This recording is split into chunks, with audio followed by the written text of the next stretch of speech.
Welcome to another Q&NE layout switching video.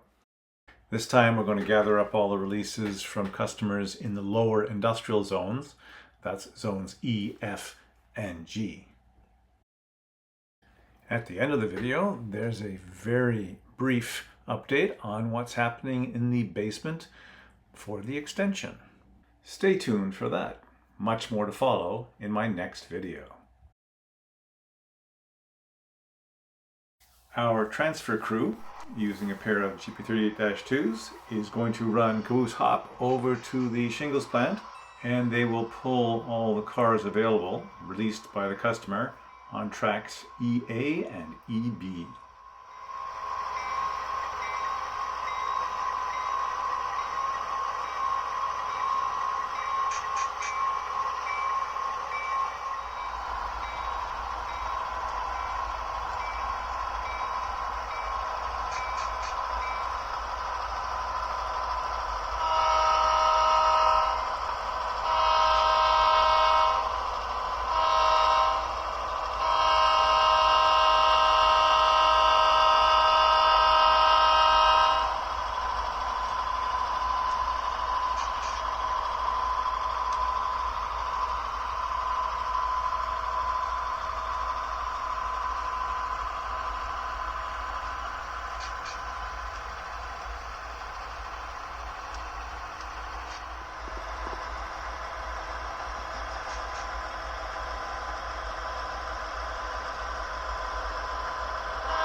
The crew leaves the caboose on the main line for the return shoving move back to the yard.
It's always a bit of a challenge here to couple up to cars on this track, especially if you're using larger motive power.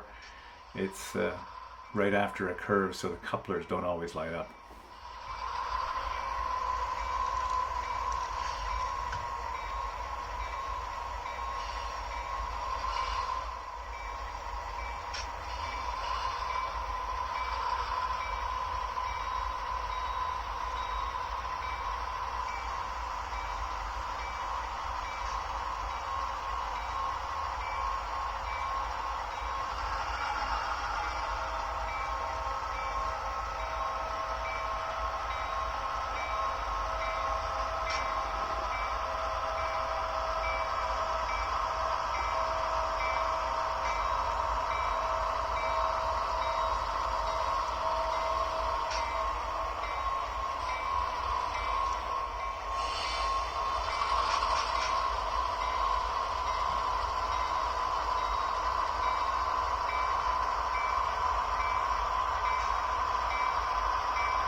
After a quick brake test, our crew is on its way back to the yard.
When things get a little busy in the lower industrial zone, a third crew can be called out to switch the grain mill.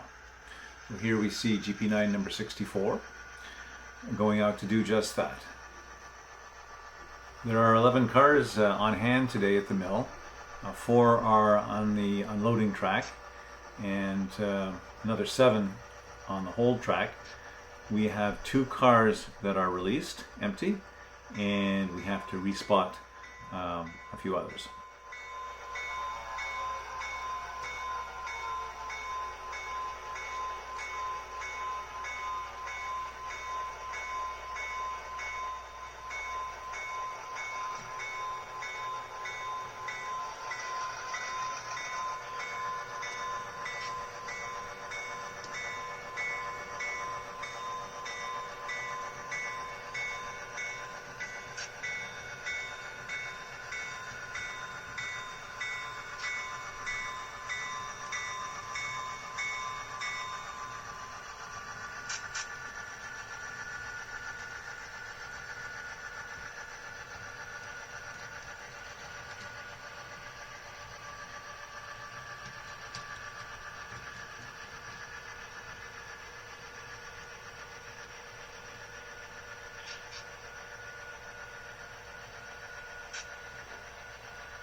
Our switch list tells us that the middle 2 cars here from track 1 are empty, released, and the cars on either end are not quite ready to be released, so they're going to have to go back. What we're going to do here is pull out another 3 cars from track 2 and shove 4 cars total back into track 1 take the two releases and bring them down to the yard and put the first car, the Canada hopper, back on top of the hold track.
While we were busy watching the grain mill moves, it looks like our transfer power did some switching of their own, pulling out the Conrail hopper from its consist from the Shingles plant. Switch crew is going to make a quick stop here at the tower to see what their next move is.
Because the furniture factory is on a facing point spur, it's easier to have one of the other crews grab the car that's just been released to place it on the outbound track where they're building the transfer back to the interchange yard.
These videos can get very, very long if I try and include all of the switch moves from the lower industrial zone on one video.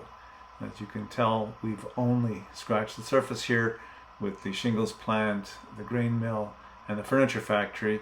All the other industries in the industrial zone still haven't been released. We'll try and get that up on another video.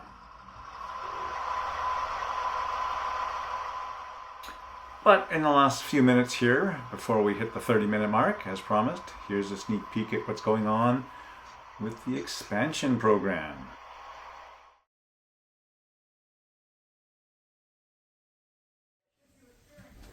The last time we did this walkthrough, there was some carpet here and some bare concrete where the carpet had to be ripped up because of the flood.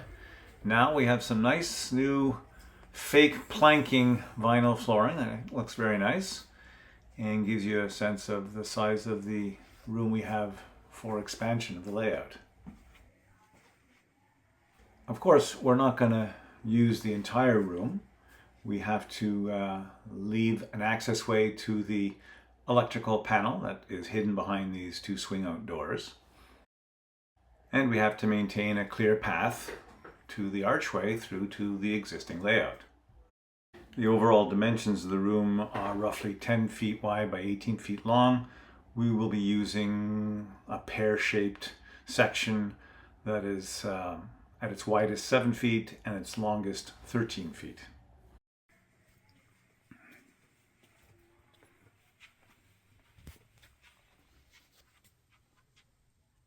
This is where the Q&NE main line will punch through the wall into the next room. I set up my drill to create a 3/8 inch pilot hole through the wall. Lucky for me, I never firmly fastened the refrigerated warehouse to the layout base, so it's not in the way when I drill. Everything went according to plan, and the drill bit came through exactly where I had expected it to, and there were no intermediary studs blocking the way. That's because this little hole was planned over 20 years ago, before this version of the layout was even designed. There are still a few other housekeeping things that need to be taken care of before we actually start working on the expansion. So it may be a little while before I get all the lumber to start working on the benchwork.